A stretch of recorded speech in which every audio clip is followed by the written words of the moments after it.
Let's go on a date. Yes. Oh, this big old Fight Club. Let's go on a date. What? I mean 7. I give it an 8. I like how Takemichi got like a lot of recognition, in this chapter where it's like, yo, this is Takemichi, former first division captain. He did this, and this. It's like, Takemichi, you're a bitch, but man, shout out to you, dude. You've come a long way. You got a legacy here somewhere. Yeah, shout out to you, bro.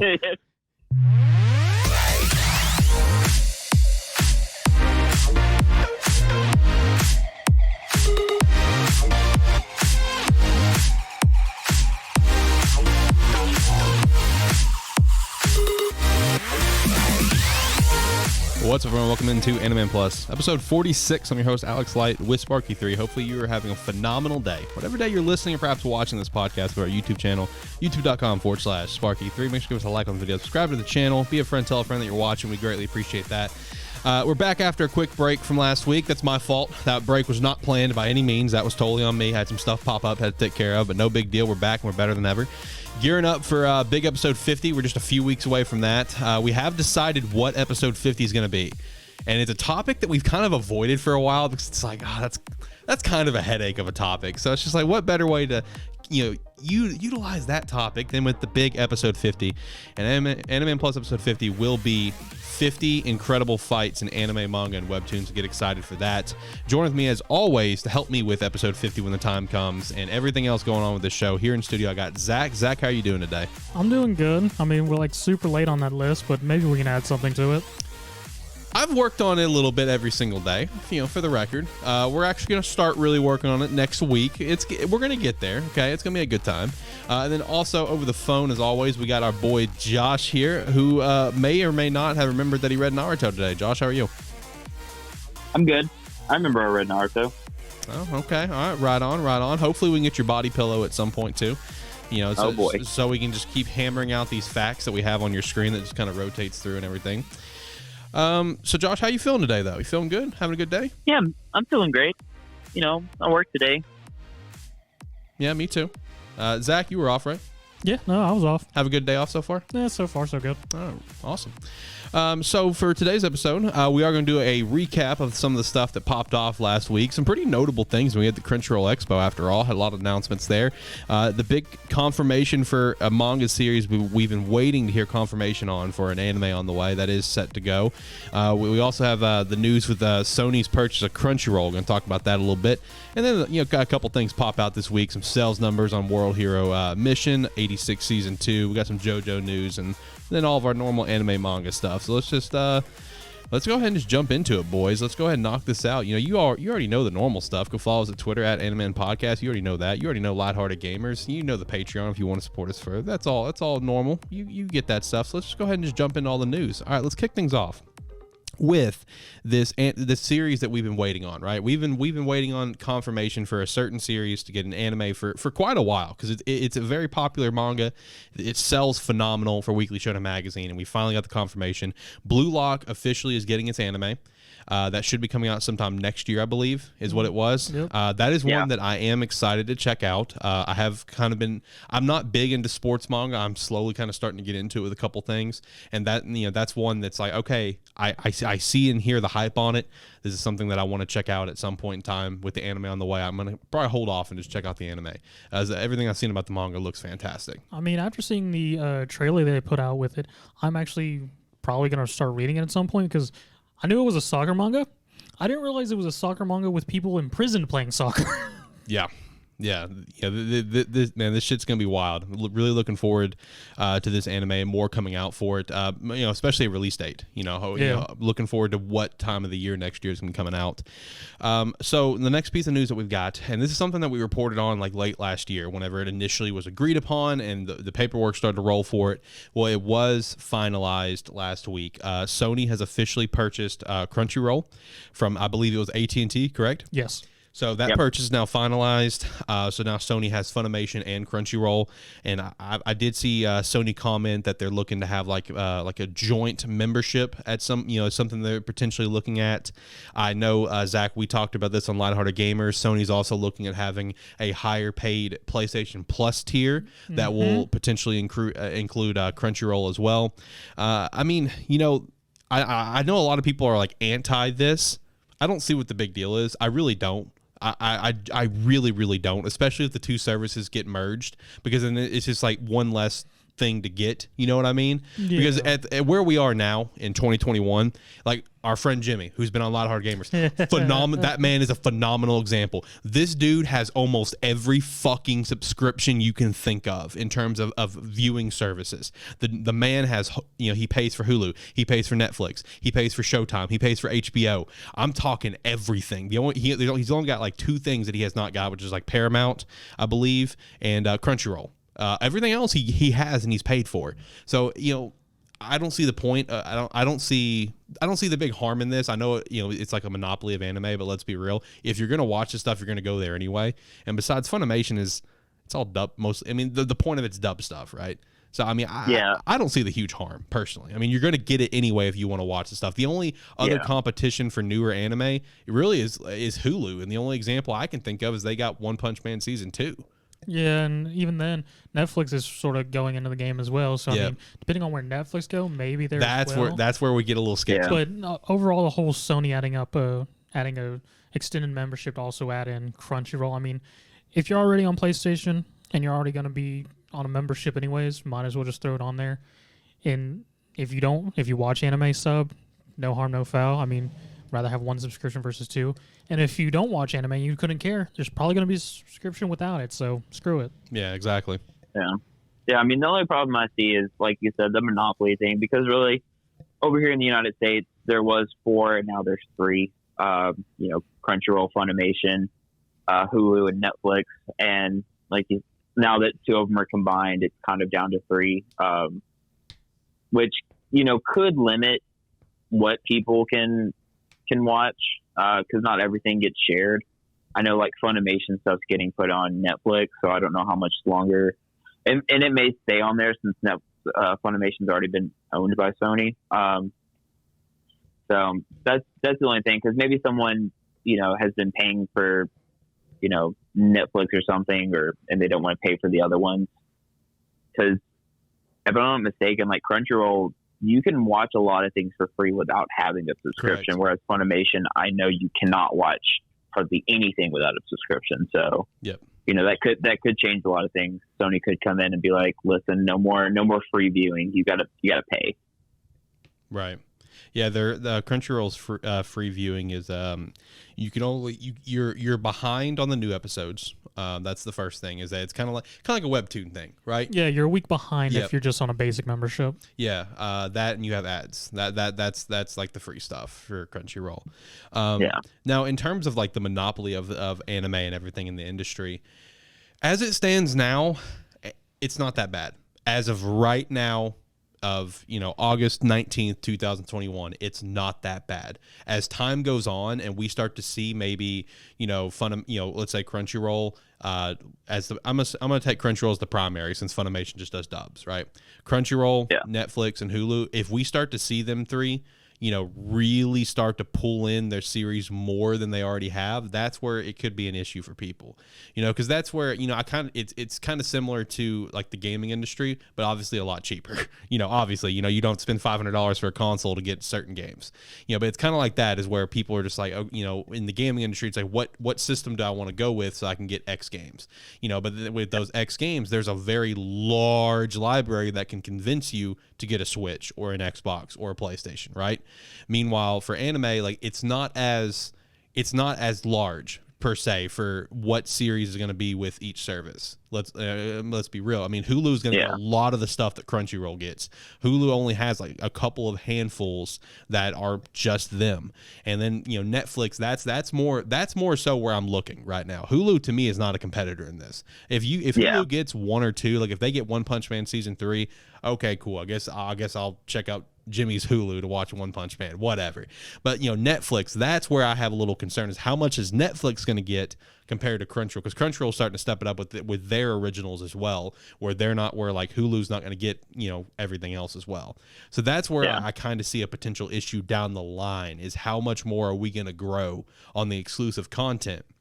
And even at the end of the day, like, I don't think it's necessarily a huge issue because, it's not overly expensive, the subscription prices, at least in my opinion, they're not, everyone's situation is different.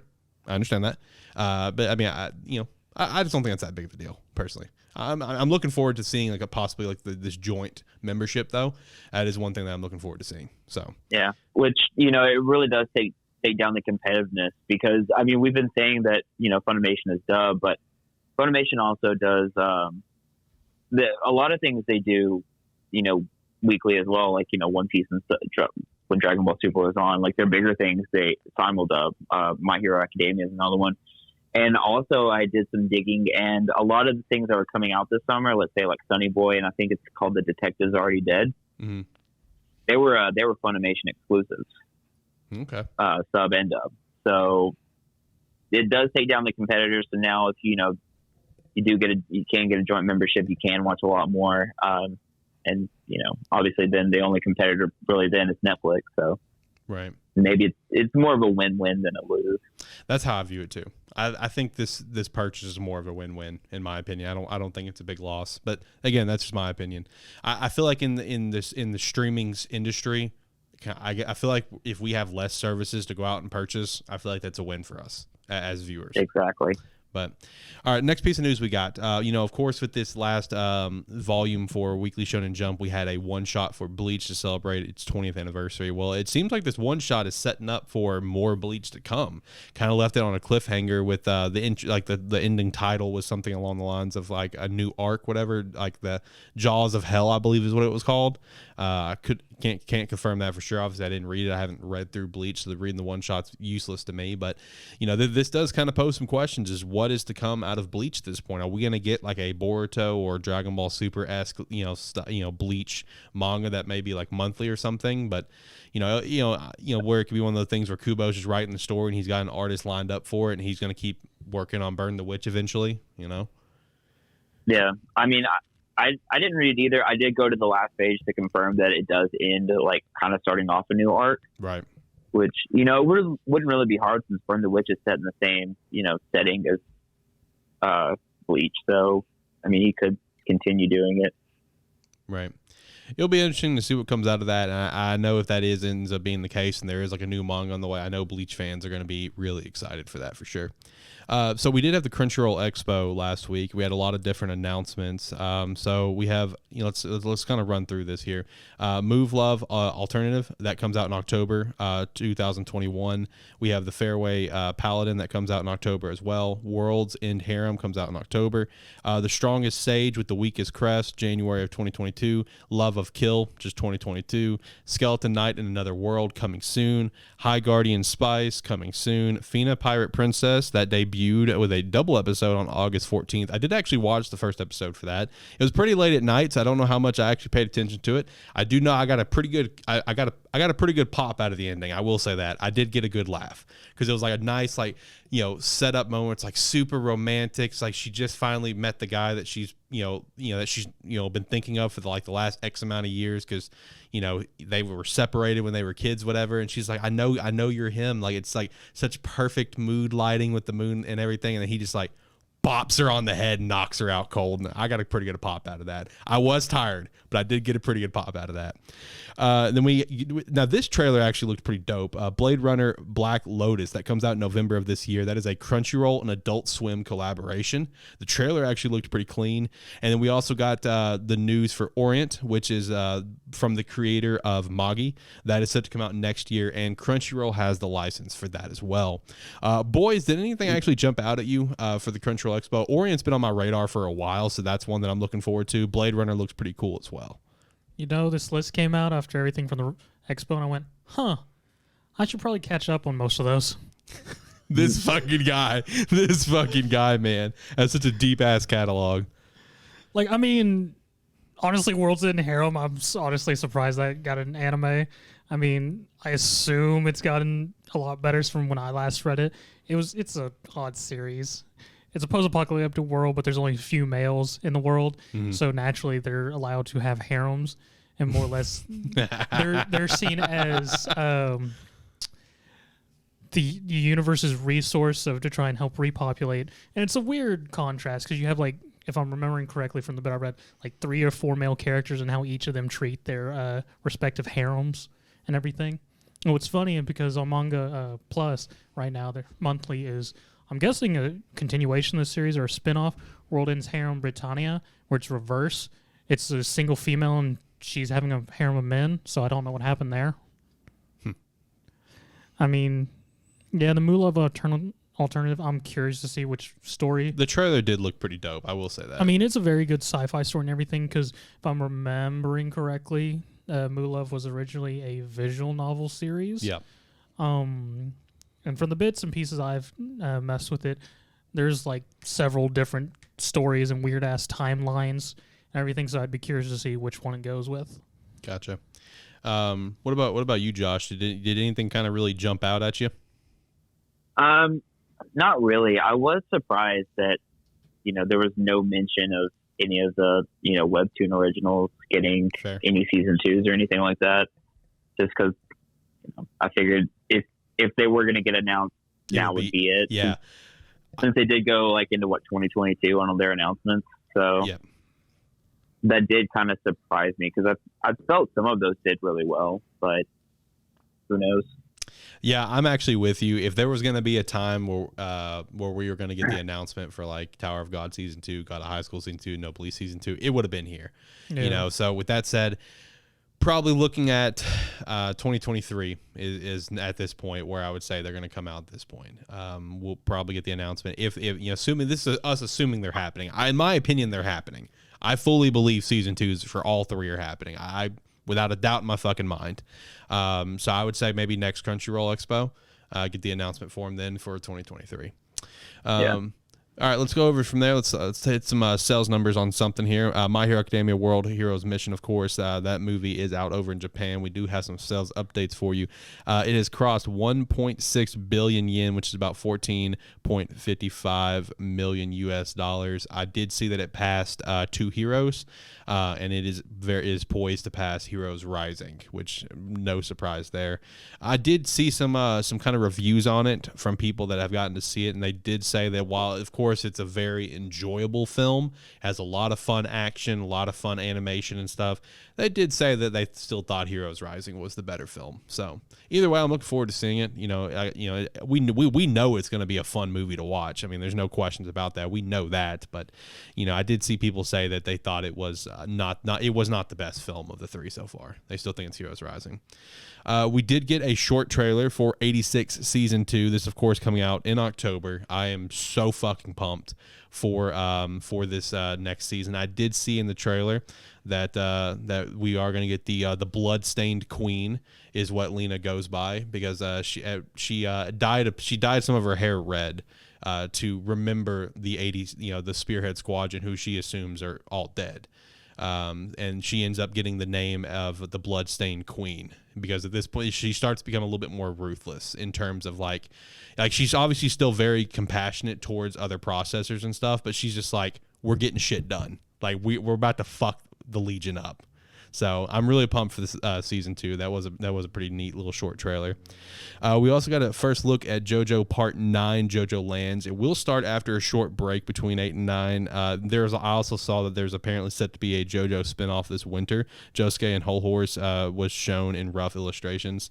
We got Part 6 of the anime. Is that dropping this year? I believe so, yes. So JoJo fans are eating good between Part 6 Stone Ocean coming out this year, and now JoJo Lands, the manga, is set to start sometime later this year as well. Record of Ragnarok Season 2 was confirmed. That was Interesting. That was out of nowhere. Yeah. Yeah, that really was out of nowhere, man. This got a lot of hate. So this kind of popped out of nowhere. But at the same time, even though it got a lot of hate, it's kind of in the same realm, I feel like, as, let's say, the webtoon anime is. Because, I mean, God of High School, very, very fun to watch because of the animation. But it was not really received well with the webtoon readers and even just regular anime fans. They felt like it was so fast-paced. But it's one of those, it's in the same realm of, we know those 3 are getting season 2s at least, and it's kind of the same thing with Record of Ragnarok. It's at least getting in season 2. We'll see what happens after that kind of situation. The last little piece of news that we have for this week is Dandadan, the series that Josh is pretty pumped for, will be in Manga Plus in English starting on Monday, August 23rd. Josh, are you going to be hitting this up on Monday immediately? I am, actually. I just literally scrolled through Twitter and saw that. It's going to be on apparently Shonen Jump and Viz as well, so I'm pretty excited for it. Web only though for those two. Yeah. But Webo, it's not app. That sucks. Yeah, it's not going to be on the app because it's considered an M-rated manga, kind of similar to Ayakashi Triangle, and that's why that's not on the Viz or Shonen Jump app. Is for the same reason, and that's why Ayakashi's only in Manga Plus, even though it's part of the weekly Shonen Jump lineup. Now I'm fearful because it's like 15 or 16 chapters in so far, and I don't pay for Manga Plus, so I can only read the first 3 and the newest 3. Yes. Unless they make it all free for the first couple weeks. Should be all free, period. It's on Manga Plus. Every chapter should be available because it's the same thing with Deranged Detective, right? Yes, and then they also added the Kubo Won't Let Me Stay Invisible, which just got added this weekend, which is an 81 chapter series, and they uploaded all 81 chapters to Manga Plus. Yep. So you should be good because the Manga Plus series, they allow all of them. Dope. Yeah, because like I said, same thing with Deranged Detective and what he just said. So I am looking forward to checking this out as well. I don't know much about it, but I'm gonna read it. Let's go. Let's wing it. It's been received very well. So Let's say see what happens. Yeah, exactly. We'll see what happens. Let's jump into our anime talks for the week. We are going to be doubling down here and talking about both sets of new episodes. But in My Hero's case, we only had the one because it was on break. So we have My Hero Academia 107, the final episode before My Villain Academia starts. How did you guys feel on this episode? Meh. I mean, it was very meh. It's very interesting and just revealing of stuff like Nomu stuff and then giving a hint to where they would go next, but with the hospital. Yeah. But overall, I was just sort of like, okay, cool. Yeah. I mean, it is a meh episode, but it was also like an emotional episode. It really was. I'm gonna be honest. I feel like it was more impactful in the manga than in the anime. You know, I could probably agree with that. Josh, what's your thoughts on that? I mean, it definitely was more impactful in the manga than the anime. And not only that, but like, I'm going to get this kind of vent out of here for a second. Do you want the rant button? You don't have to hit the rant button. It's just this entire season is just kind of a clusterfuck of Fair. how they're handling this entire thing. And I assume it's, for the movie, Yeah. I've said it before and I'll say it again, but there's at this point almost no point in doing My Villain Academia because it's 5 episodes left and, not going to spoil anything, but if you know, you know. So I just really hope they do My Villain Academia really good because at this point, it's almost not needed. Right. Yeah, I feel the same way. I mean, coming into this season, we knew as manga readers this was going to be the weakest season of the anime. We knew that coming in right off the bat. We knew that, but we knew that My Villain Academia could be super dope because, I mean, while it drug on in the manga for us, we do acknowledge that it's good content. So, the fact that the one thing that this season was going to consist of out of the 3 arcs that we were going to get got this much shafted, it's just like, really? You couldn't have cut down that training a little bit? But, instead of extending it or, the class 1A versus 1B, that's extended. There's filler episodes. And I agree with you. I think it's because of the movie. They were lining up Yeah. with when the movie released over in Japan and where we were in the Endeavor Agency arc. That's what it was. You know, I mean, I get it. Hey, let's be honest. Great marketing. That's marketing. That's what they're trying to do here. But it ultimately, I feel like it did hurt the season. I feel like My Villain Academia definitely got hurt in this situation. But you know, I would fully expect them to end on a massive bang with My Villain Academia. I really do. I think My Villain Academia is gonna be a fun watch. But in terms of this episode, I'm gonna double down with what you said about it. Felt like it was more impactful in the manga. I felt like reading this chapter, and I'm probably gonna go back and reread it now just to confirm. I feel like I got hit in the gut a lot harder than I did watching it. But I still got hit in the gut, but not near as hard. You know, this was an emotional episode. You know, getting the reveal for, you know, who the Warp Gate guy, I can't remember his name, but the Warp Gate guy of the League of Villains, who his body actually is. You know, being an old classmate of Racerhead and Present Mike, who the old classmate. You know, fun fact for people that maybe have not, you know, read, like, let's say My Hero Vigilantes, that character is actually like very heavily inspired off Sun Wukong. Like literally his entire character is basically Sun Wukong. So it's a little fun fact for you there. Super Saiyan 4 Goku. Actually, no, because he has white hair, so he's Super Saiyan 5 Goku. Let's get your shit together. He doesn't have white hair. He has blue hair in the anime. Yeah, that shit looks white to me. Okay, I'm gonna be honest. Okay. That's white to me. Anyway, so All Josh, how was One Piece? We have 986, 987. Anything really exciting pop off, or what's going on? Well, you know, I had this entire speech planned out for last week when we, you know, I had more time to talk about it and I wasn't doubling down on episodes. I mean, I kind of want to do it for the meme. Do it. Yeah. So to explain, what is it? 985, Nope. 986. There What's you the go. first episode? 986 and 97? Yep.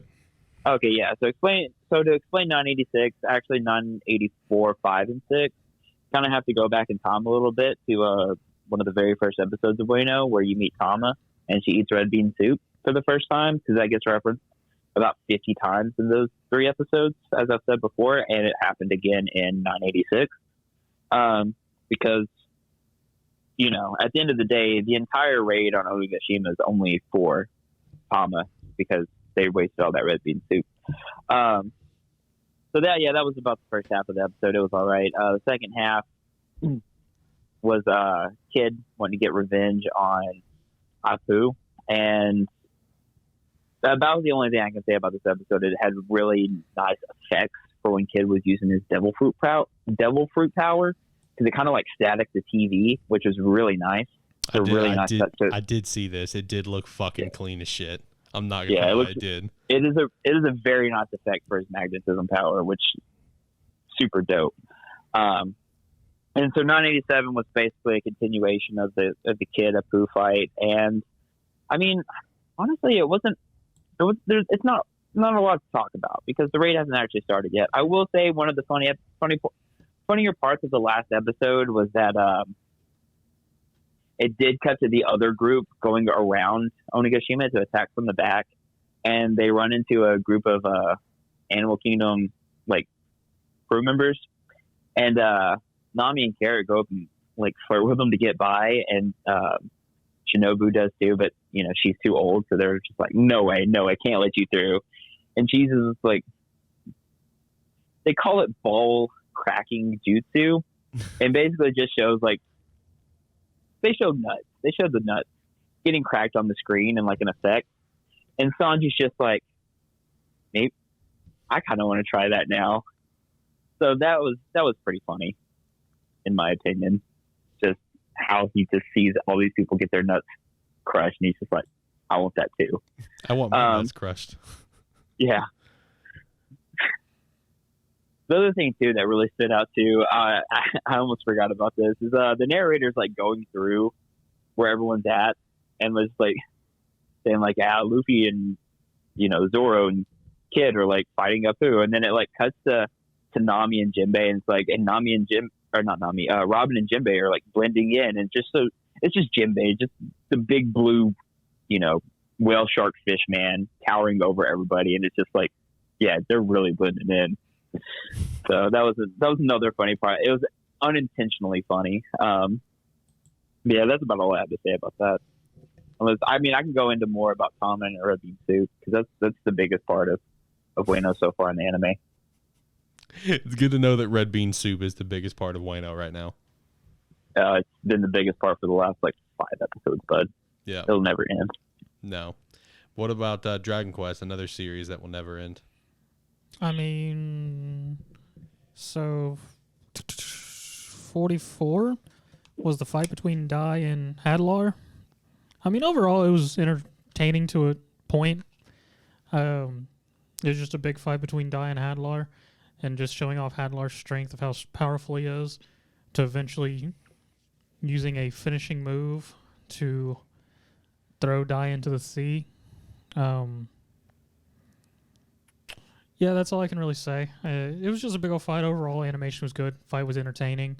More or less watching Dai not knowing what to do because Hadlar was too powerful and he was too weak, and Pop more or less being Pop things. And then episode 45 is Pop doing more Pop things because Dai's in the ocean now. Freezing ocean, the land of the dead. He runs away after able to calm himself down and not get taunted into a fight. He runs away and gets saved by... This was a good moment. So, episode starts with Pop more or less grieving because Dai took a hit for him. And then our Jester Reaper dude, whose name eludes me right now, Killavern, that's his name, is trying to taunt Pop to fight him and kill him so no one can save Dai or go and get help. And Pop runs away and he's just like, damn, he made a smart choice. He's not getting away. Starts chasing him. And he's just like, no one can save you. You're the only one that can fly. Then you just hear fucking, coo. Oh, right. There was one other person who could fly. Crocodile rolls up just being carried by a griffin. That's amazing.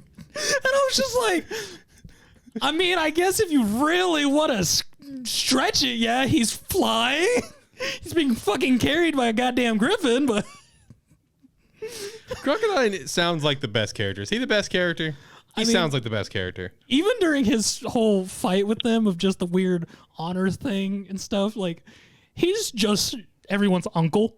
Ah, perfect. He's just everyone's uncle. He's sort of there chilling. When you need help, he's like, yeah, I'm down. Nice. And just like crap like that. Like, that's the second time he's randomly just shown up on a griffin. The second time? Yeah, because the first time is when he saved Hyunkul. Like, okay. Like literally way back when Hyunkul was supposed to die from lava. And there's just a shot of the lava where Hyunkul and just...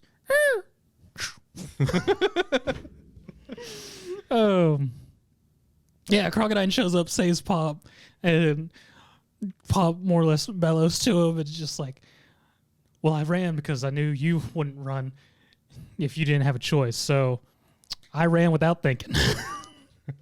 And I was just like, okay, Pop is whatever Pop is. So they go back. Pop is trying to feel sorry. The little rat character that's joined them, Chew's berating him, and I'm just going, I don't care about you, Chew. You're new. You're the rookie. Get the fuck out of here. Hyunkul does reverse psychology to get Pop back into action, and they go a whole thing of going to save Dai. Crocodile, Chew, and Pop go to rescue Dai while the princess, Mam, and Hyunkul get ready to assault the Dark Army. And there's even a moment where the princess has a moment she's like, I don't know if y'all really care or really lean on Pop or not at times, because y'all have a weird chemistry. And then the rest of the episode is we actually get to see for the first time the Dark King Vern, the big head honcho, his actual face and everything revealed for the first time as Hadlar, Killavern, and Mystavern go and meet him. And then it just goes into a whole dialogue of their plans, everything that they're going to do. And King Vern saying, here, take these chess pieces, Hadlar. Use these to create more creatures like Flazard, my rapper elemental guy from the series, to defend the Deathlands, because if they rescue Dai, that's where they're going to attack us from. So take these, make you an army, make you some more commanders, and get ready to fight. Mystavern, take care of commanding the rest of the army. Killavern, continue to do your thing of terrifying our entire army and killing traitors. I want to point out that I really appreciate that you immediately said the flaming like rapper guy, whatever character is how you described him. Yes. Because when you it was like that moment like between you and John on Unite where you're just like, hey, John, Blissy's ult is like Shin, and John's like, got it. That was this situation just now for me. Is you said his name and I'm like, my first thought was who, and then you said that, I'm like, got it, I'm following. Yeah. That's the only way I know him is the rapper guy. I mean, because that's how I referenced him when he first made an appearance. Yeah. So thank you for that, bringing it full circle. What about Tokyo Revengers episodes 18 and 19? We're right in the midst of Bloody Halloween. How you guys feeling on this? Great episode so far, man. I mean, yeah, no, it's fantastic. It's good. We got the last little events before Bloody Halloween where everyone makes it to the junkyard, and then we have a current episode where the fight is going on. Yep. And everything, and just getting to see the destruction that is Draken Yes. for the first time. Yes. Because we all know Draken's a badass, but we didn't get to see it in Bloody Halloween. And this, or not Bloody Halloween, 8-3. Yeah, 8-3. But in Bloody Halloween, we get to see just how devastating Draken is. Yes. This is the first time you really get to see what he can do and what he can bring to the table. As well as, that's where the majority of this episode was focused on, was Draken, and then Takemichi kind of rallying the troops in his own way. Yeah, episode 19 of the weird moment of where, oh no, we're going to lose, and just, Yeah, just running forward, just doing that. Yeah. Takemichi just windmilling, Yeah, like an idiot. That was the majority of the episode. Then you get the end few minutes where it kind of focused more on Mikey and Kazutoro, and Mikey duking it out with a couple of guys. And there was a point where he's being held back, and he's just Kazutoro's just beating the shit out of him with a pipe, and then Mikey, just being a badass that he is, lifts fucking two people like they're nothing, throws them off him, and you get the beautiful end shot of Mikey being super pissed. Yeah. Great episodes, dude. Great episodes, and I'm super pumped to see some of the amazing moments that are coming up with like Baji and stuff. Mm-hmm. Man, I'm so ready for this. It's absolutely incredible. Josh, what about you? How are you feeling on it? I mean, I enjoyed it. I enjoyed seeing Draken in action, like knocking Hanma. Yeah. Yes. Hanma. Yeah. Knocking the shit out of him. Yeah, fuck that guy. That was nice. That was nice to see. Yeah, just Takemichi just running through windmill punching was hilarious, and it was just like, all right, I guess we can do it too. Yeah, I guess we could get up and windmill punch too. If he can, why can't we? Yeah. The most thing I really appreciate about the animation is it's in color, because I assume some of the other characters who get moments later in the series, like the vice commander of the 2nd Division and Angry. Mm-hmm. I assume they were in those fights, but when it was in black and white, I couldn't really tell. Fair. But yeah, now that it's in color and actually seeing them in the fight, I was like, hey, there you are. You're not important yet, but there you are. I see you now. That's the other thing too. It was like, kind of shouting out like all these major players later on. That was really nice.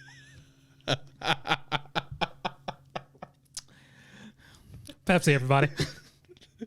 My man Zach over here goes to pick up his Pepsi, accidentally hits his mic arm, almost drops it, but makes a beautiful catch. That was only for me to enjoy. But that is true, because it does kind of set up and give a shout out for like who's going to become important. Because I did notice it gave a couple shout outs to the I always draw blank on his name, but the brother who's going to lead up in Silent Night and stuff. I did see that he got especially a couple shots throughout this fight, even though he's been completely irrelevant up to this point. Even a character that's pretty important now, currently where we're at, got kind of his shout out. Is it Mitsuyu? With the mask. Oh, you mean now as in like present in the manga? Yeah. Oh, okay, yes, got you. I'm following. Yeah, guy with the mask. Yeah. I mean, that information is completely irrelevant to anyone who hasn't read the manga. Yep. That's true. Yep. I'm just flexing. To be honest, I'm just flexing. He says. This is why people hate you. Yeah.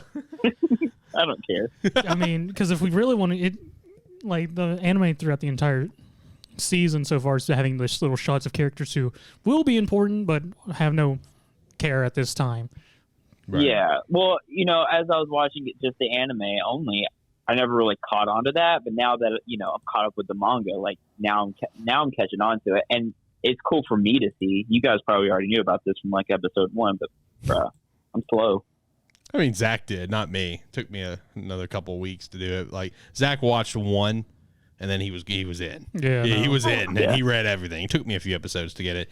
Before we move on, one random fun fact that I did come across here for Tokyo Revengers. I have no idea if this is true.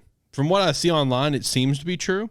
I even saw like a picture of it and everything. So I'm assuming. So take this with a grain of salt. Just if it's true, okay, cool. That would kind of make a little bit of sense. But I did see that apparently the creator of Tokyo Revengers, Ken, what's his last name? Starts with a W. I don't know. Ken. We'll call him Ken here. Kenny boy.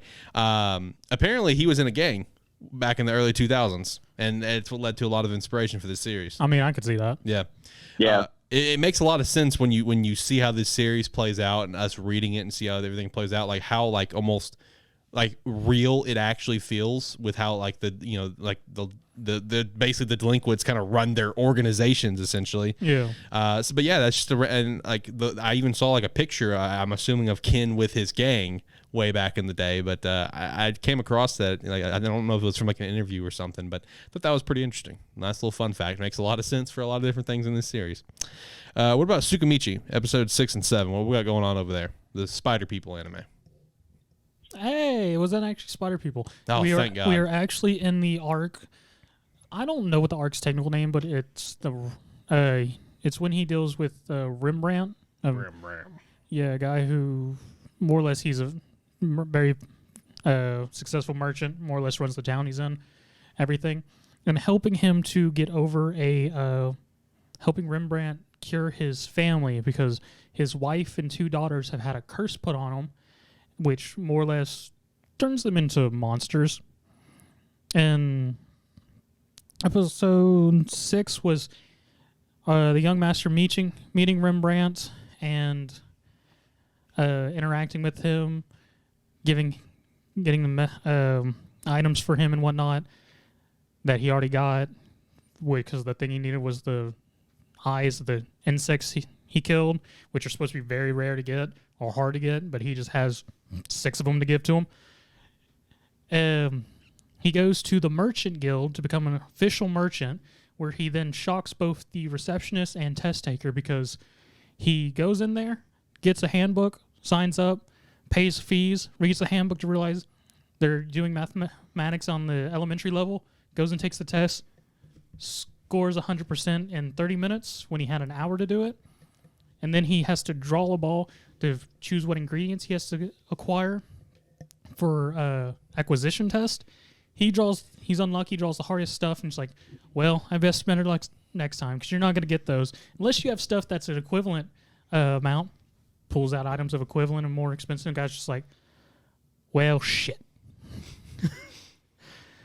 So he becomes an official merchant, passing with flying colors and having the receptionist realize he now has money and more respectful to him. He goes and deals with Mio and Toma because Toma sneaks away after defeating a crab to cook it without telling him or contacting anyone. And yeah, she gets caught. Stuff happens. And I think that's what all that happens in 6. 7 involves him actually helping and making the medicine for Rembrandt's family. And it also starts off with a nice little scene of, because there is a reference in 6 of them saying they've already gotten all the information they could on the person who put the curse on him, and then it sort of hints that the guy's not alive anymore. Then it shows a little scene of Rembrandt and his butler torturing the guy and killing him. Rembrandt and his butler are super shady. They're nice to the young master, but when you see the in between the lines and some of the other stuff, it just sort of fits in there. Just like, he seems real shady. More or less helps with that, making the medicine, curing the wife and daughters. Then it finishes up with the guild members of the town attacking him because there was a whole thing where they can't help Rembrandt, and they've been used by the guy who set the curse to keep anyone from helping Rembrandt. They attack the young master when Toma and Meenum come to get him. So it just leads to them getting their shit wrecked. Mio sits down out of the fight because Young Master doesn't want them to destroy the town again. So him and Toma just wreck everybody. Once all the fighting's done, the guy is like, "I'm sorry, please don't kill me." Mio walks up and is like, "So about paying me?" "Oh right," just takes all his gold. So yeah, ends with that. Then it just ends with Toma recruiting the guy who's leading the adventures as a spy to work for her. Use him as a spy. Overall, interesting. Mostly just involving Rembrandt and stuff, making connections. Overall, are you really enjoying this anime? Like, is it, because you read this at one point. So, I mean, are you overall having a great time with this so far? Oh, yeah, no, the anime is good, and it's pretty much exactly point for point with the manga, at least the manga version. I'm not sure about the original light novel since I've never read the light novel, but manga is point for point. Everything's going smoothly. Looking forward to the later episodes, but right now it's just world building and getting up his influence. So, gotcha. Well, how'd you feel on Eden Zero episodes 18 and 19? Fuck you. What? Oh. I mean, yeah, Connor's okay. I just love that one single scene. It just the transition of it just really caught me off guard. Where it's like going where like he gets his outfit, whatever, and then it just like I'm gonna press the button. It's like you better not press that fucking button. And it just transitions where he's just like looking at Pino. He's like, "Fuck you." She's like, "Fucks you." He's like, "No, fuck." And then Rebecca's like, "Don't teach her those words." Yeah, that was great. It just caught me off guard. I mean, they're all right episodes. They weren't bad. And it was the fight to find out the information about Valkyrie, and then actually getting to Sun Jewel. Yep. And just seeing that and rescuing a random old man from a school of fish. Yeah. Yep. Rescued a random old dude, Connor, who tries to be the captain of the ship. He's like, "I'm going to be the captain now," and they're all like, "Nope." It's like dismissed. It's like, all right, cool. It's like shout out to that. Connor's just going around being a fucking troll. He gets in the bath with a couple girls. He's like, "Oh, it's very interesting. You guys have a mixed bath here. I'm not hitting on you or anything, but that is very interesting." No, the whole thing is he's like, "You have great figures here." Oh yeah. And he's just like, "You're showing an awful lot for a mixed bath." Then gets knocked out by Rebecca. She's saying it's not a mixed bath. Yes. And after that's when he gets his outfit. He's like, "This is perfect for me." And Wise is like, "Why is he messing with our stuff?" And then it just immediately cuts to him come up to Moskoy. It's like, "Well, I'm gonna press this button." Sister's like, "You better fucking not." I mean, they were enjoyable episodes for sure. I got a lot of laughs out of it. At least the Connor episode. We did get a reveal, a little tease for who Connor is. Obviously, since this is not available to everyone, I'm not going to say what that initial tease is. But we did get a tease in this episode for what is to come out of Connor, which still, I will say up front, is not a lot. But it does set up something big later. I mean, it references something big. Even for the things that we know for future, it still doesn't make me care about Connor or understand what the heck he is. No, I mean, I'm with you. Connor's not a super important character, but the tease that we had is for something important that will come up later. So I mean, that was definitely nice, no doubt. But I mean, they were, like I said, enjoyable episodes. Connor teaching Pino to say fuck was fantastic. Love that. 10 out of 10. Probably my single favorite scene of the entire week. Hands down. But with that said, what was you guys' favorite episode of the week? I mean, I'd still like to discuss To Your Eternity. Skip that. My bad. That's on me. I have no idea how I overlooked that. I don't know how I went from Tokyo to Tsukimichi. To Your Eternity, episode 17 and 18. How you feeling? Eternity, because this is the turning point of the friggin' arc. Yeah, it is. That's my fault. I'm such a great host of this show, man. It's one of the things I didn't watch this week, too. Oh, well, 17 is the aftermath of the fight between Fushi and what's her name? Ais? That I did watch. Ais? I think so.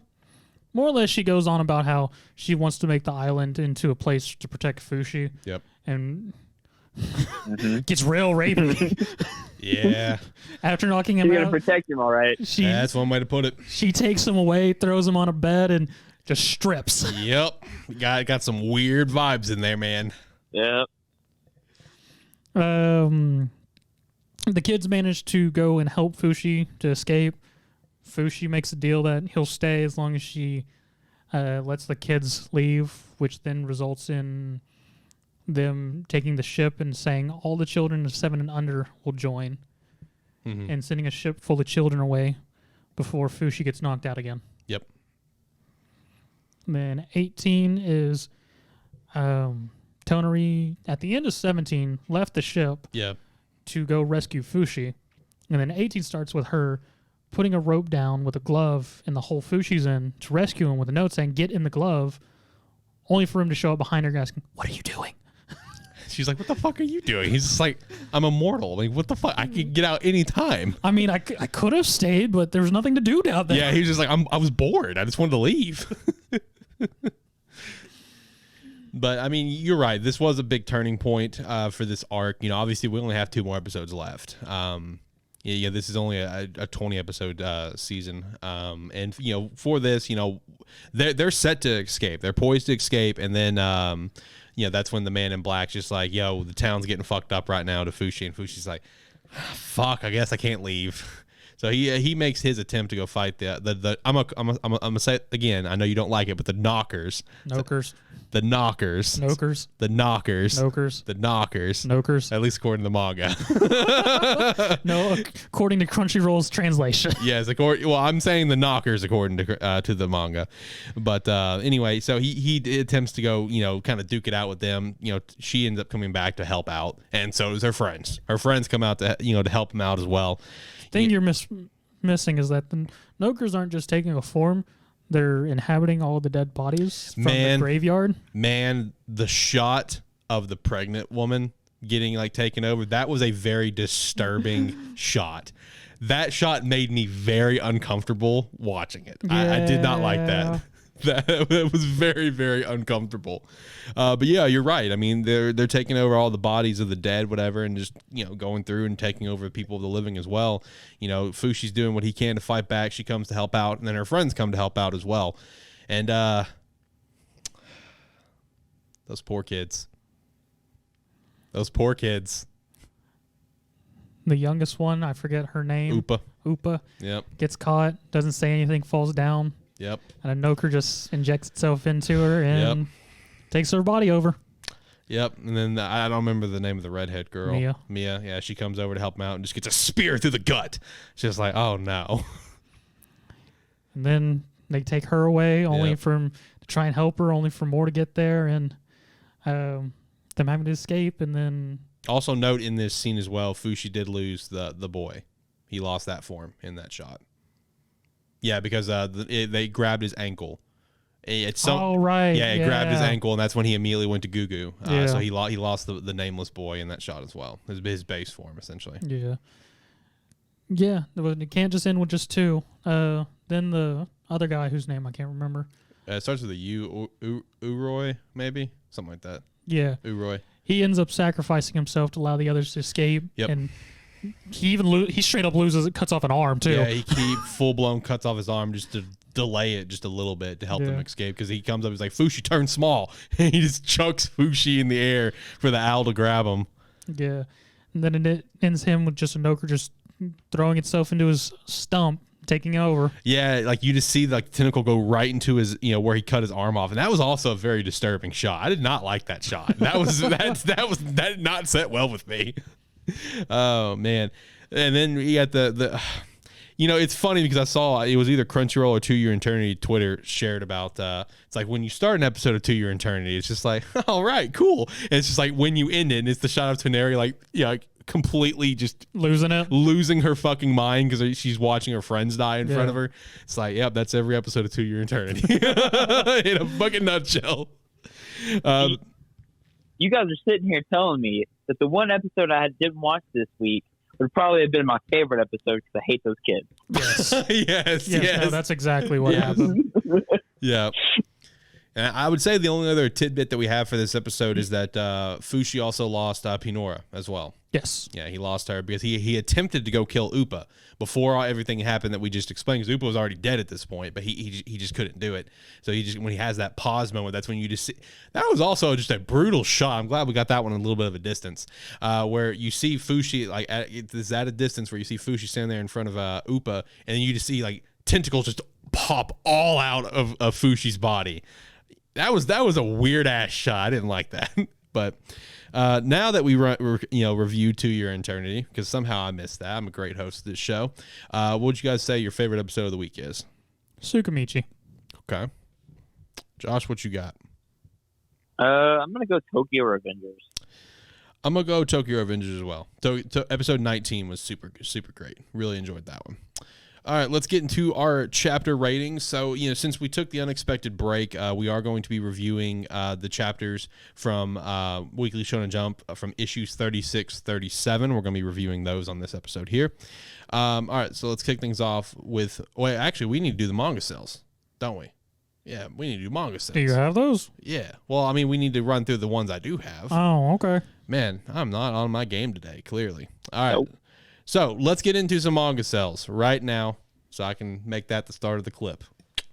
All right. So I will say one thing. For some reason this month, it looks like the manga sales for Weekly Shonen Jump will be coming out, updating on Fridays. We record on Thursdays, just bad timing sort of situation there.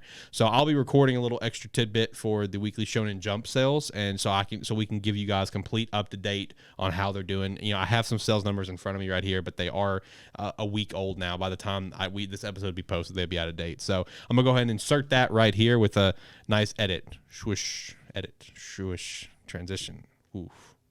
Yeah, whoosh. Put it in right here. Swoosh. Hello. It's time for manga sales for our Weekly Shonen Jump August volumes that we have been tracking. This update that I'm giving you is for 8/15.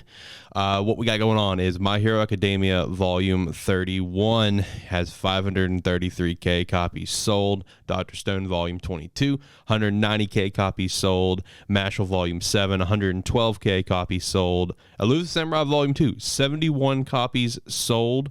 71K copies sold. Pretty solid there. Blue Box Volume 1, 52K. Now, I do want to stress that Blue Box Volume 1 has had some sellout issues. They had limited prints, and they are starting to get the volumes back into stores. So you should see those numbers rise up over these next couple of weeks, I would safely assume. I know that even the author commented on that as well. So I'm looking forward to seeing how those numbers increase. Ayakashi Triangle Volume 5, 57K sold. Magu-chan Volume 5, Candy Flurry Volume 1, and Ball Parade Volume 2 all are now unranked. The last updates that we had on those was 7.5K for Magu-chan, 6K for Candy Flurry, and 2.9K for Ball Parade. But like I said, those are all unranked. Looking forward to seeing what Blue Box will do over the next couple of weeks as we start to get prints back in and everything. And, shout out to Alluth Samurai as well with 71K currently. That's pretty cool. I think that's going to be another one. Just like Volume 1 did, I think it's going to top off over 100K copies sold, so that's pretty solid. No update on the Weekly Shonen Magazine volumes that we're about to start tracking. I know that I mentioned it's got Blue Box. I mean, I'm not Blue Box. Blue Lock. It has Shangri-La Frontier, Ace of the Diamond Part 2. I know those are some that are in there for sure. But we don't have the sales numbers on those just yet. They are just now dropped as of a few, I think the 17th is when they drop. So looking forward to seeing those sales numbers probably next week and we'll start tracking it on the next episode of Anime Plus. All right, swoosh, back to the rest of the show. All right, we're back. Cool. All right, so I will give the final update for the Weekly Shonen Magazine newest volumes that has come out. We now are about to check out the newest bunch, which may be in that manga sales update I just swooshed in there. So the final update, this is for August 8th. This is Tokyo Revengers Volume 23, 583K. Ace of Diamond Part 2, Volume 27, 153K. Couple Cuckoos, Volume 7, 127K. And Eden Zero, Volume 16, 43K. That's going to be the final update for those volumes that we're going to be tracking. I didn't see everything that's in this new bunch, but I know Blue Lock's in there. I think another Shangri-La Frontier's in there. I think actually another volume of Ace of Diamonds in there as well. So looking forward to seeing all the sales on that, especially Blue Lock. Looking forward to see that. I do have what is the top 5 in Japan right now. This is for ending in 8/16. My Hero Academia Volume 31, we already knew that. Dr. Stone Volume 22, we knew that as well. Dragon Ball Super Volume 16, that's coming at number 3. Grand Blue Volume 17, coming at number 4. Mashal Volume 7, coming at number 5. We knew that one. Here's a little fun fact for you. Dan to Dan Volume 1, that series that we just mentioned earlier, that the English version about to drop on Monday, that's actually came in at number 9 right now in total sales over in Japan, so that's pretty cool to see. What do we have to look forward to in terms of Weekly Shonen Jump? Let's see, issue 38, Mashal's going to be on the cover, a great cover. Love that, where he's trying to grind for his finals because of how behind he is. So color pages for Sakamoto Days and Ayukashi Triangle. A couple notable things about this is High School Family is dead last, and Candy Flurry is second to last. I'm expecting both of those to be axed at some point.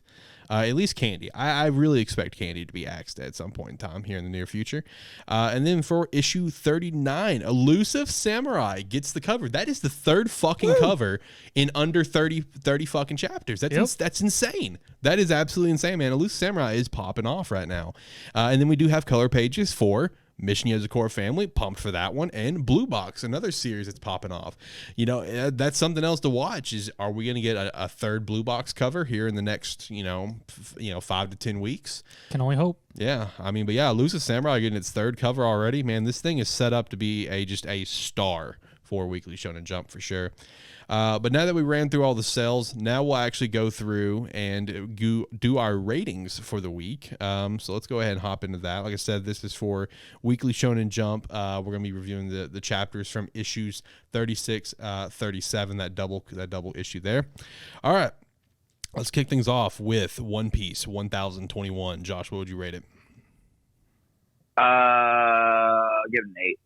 I will give it an 8 as well. I'm with you on that one. My Hero Academia 322. I know you're rating for it. I'm going to give it an 8. I'm giving it a 10, hands down. No questions asked. I'm going to give it a picket fence. Fuck you. 9.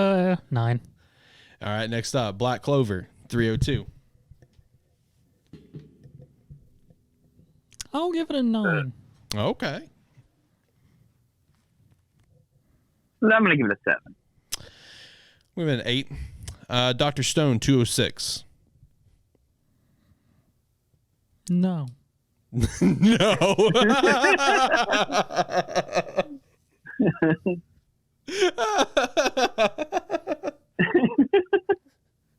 That's just no. Yeah. Okay. Josh, what about you? I'm going to give it a 7. I'll give it a 6. I just want to say, I don't hate Dr. Stone. I just hate the things that it does. That's fair. That's why I'm giving it a 6 personally. JJK 153. Freaking panda. I'll give it an 8. I'm going to give it a 9. I'll give it an 8. Mission Yozakura Family, chapter 93. I would give this one an 8. This was an enjoyable read. Undead Unluck, chapter 74. I would give this one probably an 8 as well. This one, the last few pages were pretty solid. I really enjoyed that. What about Mashal, chapter 73? I'll give it a 7. I'm going to give it a 10 out of 10. I've been debating this whole episode. Do I want to give Mashal a 10 like I was joking with Josh? I just want to give it the 9. I'm going to go ahead and give it the 10. This chapter had me rolling from beginning to end. It did. Hey, as long as you get enjoyment out of it, that's all that matters, man. It was a great fucking chapter. I mean, I was literally rolling from beginning. The shot of wherever Mashal's like super serious and he's just like, I know I got like a 50-50 shot, but these muscles are 100% win rate or whatever. I'm like, Jesus fucking. And then it's like, you see, I think her name's Lemon, right? Yeah. She's just like, that's the man I love. Dude, that transition killed me when it went from like super serious to like, so he did the only thing he could. He went to the beach. I was like, God. Dude, the chapter was fantastic. If you haven't read Mashal yet, go fucking read Mashal. It is so, so good, man. Next up, Sakamoto Days, chapter 34. I'll give it an 8.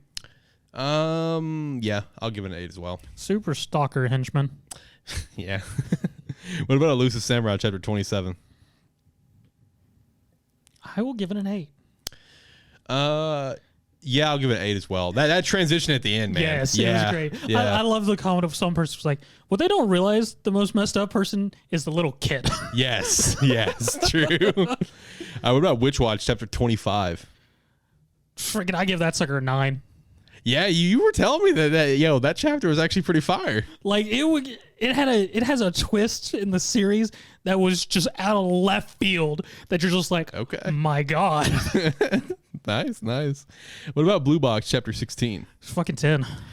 Oh, that's a 10 from you. Oh shit. Okay. I mean, I give it a 9. I'm with you. That's a great chapter. It was fucking feels and just the overall I just love this whole weird correlation relationship they're doing. Yeah, you're right, dude. It was a lot of, those last couple of panels.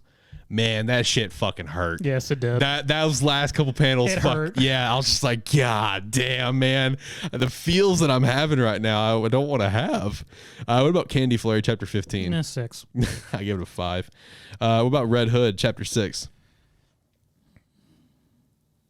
Oh, Scuttle. Don't bring this. Don't bring him into this. I mean, I give it an 8. I give it an 8 as well. Yeah, 8's good. What about Nero chapter 5? I actually quite like this Nero. I'm still liking Nero. I'm gonna give it an 8 for this chapter. I mean, this chapter was all right. I give it a 7 personally. I did see that Nero may not be doing super well, being received in Japan right now. That is one thing that I did see. I mean, I could see that.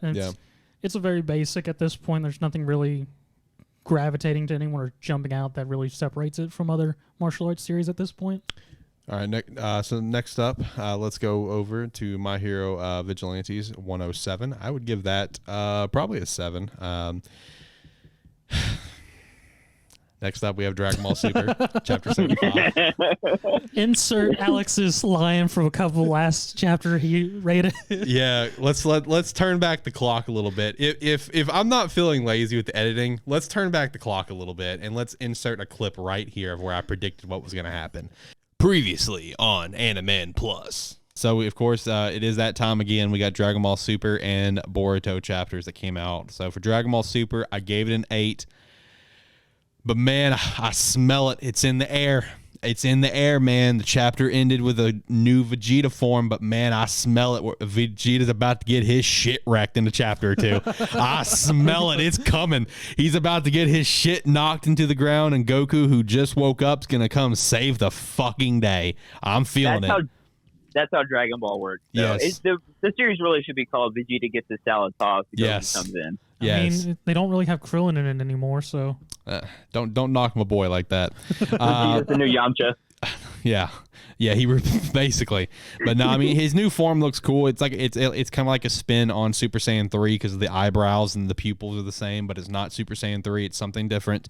But I mean, I gave it an 8, but I'm telling you that beatdown's coming. Give it a couple chapters. A couple months from now, he'll be face down in the dirt. Back to the show. No, I mean, okay, look. It's like I told you before we started recording. If I was just judging the fight itself, I'd give the chapter like an 8 or a 9, right? Mm-hmm. The fighting was super fun to read and see how it transitioned throughout the whole thing.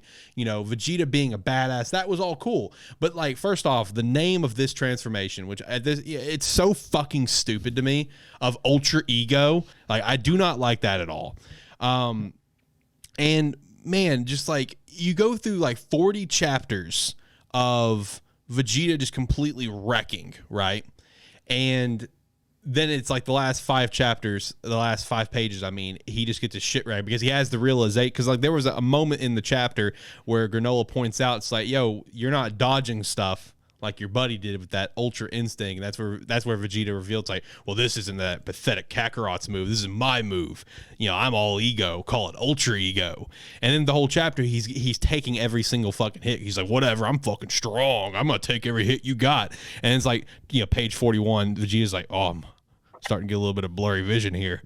I think I may have taken too much damage. Like, no shit, Sherlock. No fucking shit.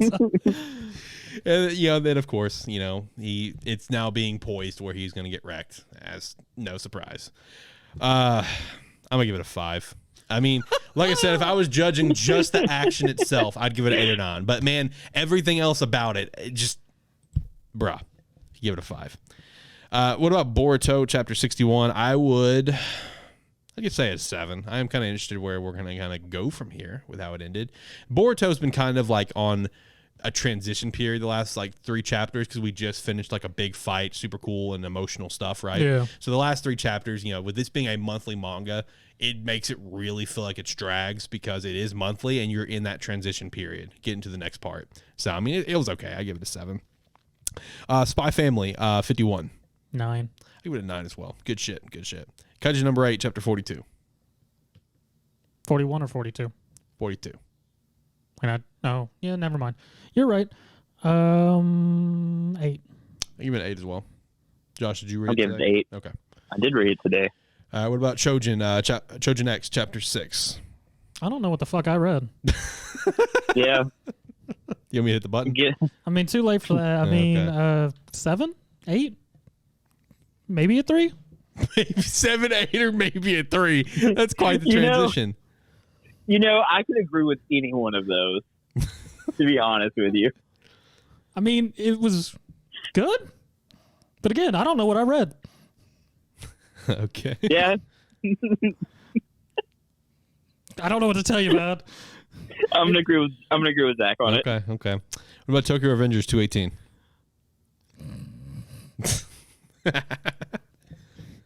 Let's go on a date. Yes. Oh, this big old fight club. Let's go on a date. What? I mean, 7. I give it an 8. I like how Takemichi got like a lot of recognition, you know, in this chapter Yeah. where it's like, yo, this is Takemichi, you know, former first division captain. He did this, and this. It's like, you know, Takemichi, you're a bitch, but man, shout out to you, dude. You come a long way. You got a legacy here somewhere. Yeah, shout out to you, bro. I'll give it a 7. If I haven't mentioned before, though, I caught up on Tokyo Revengers only for it to have a break. So Same thing with me with 2 Year Eternity. Now, Josh, I got to ask you, from beginning to end, that was just it is just a really fun fucking read, isn't it? Oh yeah, I read it in like 2 or 3 days. Yeah. The fastest I've ever read anything. Yeah, like I read all the chapters in pretty much one Sunday. I just laid in bed for like 6 hours just reading it, and then I even reread like everything from where we are in the anime to the recent chapter again, just because I wanted to. Such a fun read, it really is, man. What about Eden Zero 155? 6. You get overdrive. You get overdrive. You get overdrive. Everyone gets overdrive. I'm not a fan of that, personally. Yeah. It was almost introduced feels- as like such a cool thing for, you know, Shiki and Draken whenever it was initially introduced. It's like, okay, that's super dope. I like the concept. I like where we can potentially go with this. And then it's like literally just this arc alone. Everyone gets it now. Like four times. Not even 30 chapters later, it's just like, hey, guess what? Hey, Here's a Alex, special thing for everybody. wait for Ultra Drive. Fucking right. Like this shit is, it's almost like I think I want to say Vegeta made a joke about this in the Buu saga when he found out his, you know, Trunks goes Super Saiyan. He's like, it's like, you know, Super Saiyan's become a child's plaything. That's basically what this is now. Is like everyone can do it. It's Yeah. like it's not even a big deal anymore. Can we just like back up a little bit too? Because, you know, just reading it all recently, these are like, it's supposed to be like a really special thing to even have that power in the first place. And Yeah, it's only supposedly. almost become like One Piece and Devil Fruits. Like Are you talking about now the Ether everyone Gear? has one. No, Yeah, the Ether Gear. It's supposed to be like super rare and only like a few people can have it. See, and when, now it's yeah, like when the every series other character started, has one. when the series started, that's how it was set up. Is like, oh wow, Shiki, you got Ether Gear? Holy shit, that's so cool. That's so rare. And now it's just like, you get Ether Gear, you get Ether Gear. I mean, yeah, and now everyone has Overdrive. I do want to stress this is a very fun series. It is. It is a very good series. I recommend reading it. I recommend watching it. But it's just like, man, it's just like, what the hell are we doing here with the writing where everyone gets this? Because, you know, if you want to take an immediate, you know, contrast and look at, let's say, Fairy Tail, it's almost kind of weird because, like, you know, Dragon Force, for example, Natsu busts Dragon Force out like fucking twice all series. Lox is busted out, Gajeel busted out like once, Cobra busts out with his introduction, Sting and Rogue had theirs, but it's like other than that you never saw it. Wendy used it like twice, that's it. It was like a super rare thing to see. Now it's just like, other people are getting Overdrive. Now it's going to be like everyone's going to start doing Overdrive. What is it, like 4 characters in 3 chapters? Yeah. It's a stupid amount. More or less? Yeah, basically. Did I even rate that? No. I didn't. I give it a 6. Josh, what'd you rate it? I mean, from what I saw, because I couldn't read it, I'm gonna give it a 6 too. I mean, I will just say because I got the gist. I will say the Overdrive forums, they always look cool. I will say that, but just kind of annoying. What about To Your Eternity 148? I'll give it a 7. Give it an 8. Kind of just depressing chapter of Fushi realizing it's just like, oh wow, I'm kind of an asshole, bringing all my friends here. 7 Deadly Sins, Four Nights of the Apocalypse, chapter 27. I'd give it a 7. Ranger Reject, chapter 25. I would give this one an 8. Solo Levelings, chapters 162 and 163. I'll give both an 8. 8 and 9. Weak Hero, 150 and 151. 9 and 8. 9 and 9 for me. Those are great chapters. El Cid, 124 and 125. 8 and 8. Okay. Favorite chapter of the week? I already said mine's My Hero Academia. I stand by that. My Hero was great. Yeah, I'm gonna go Mashal again. Fair. Like I've been doing Mashal a lot. What a redemption story for Josh and Mashal. What a time, man. This has been one of the best story arcs of Anime Plus. Is Josh's redemption here on Mashal? No, I think the best redemption arc was rebranding.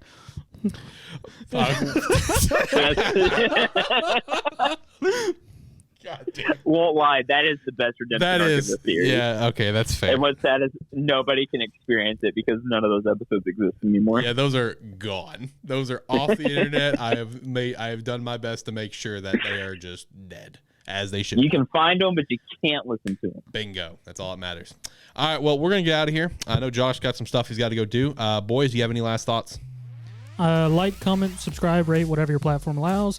If you are watching this on YouTube and like what's going on, you can hit the subscribe button. If you really like what's going on, you can hit the notification bell, and it'll let you know whenever we post up a video or clip. And you can do that at youtube.com/sparky3. What about you, Josh? What you got? Hey, follow us on Twitter at Animan Podcast.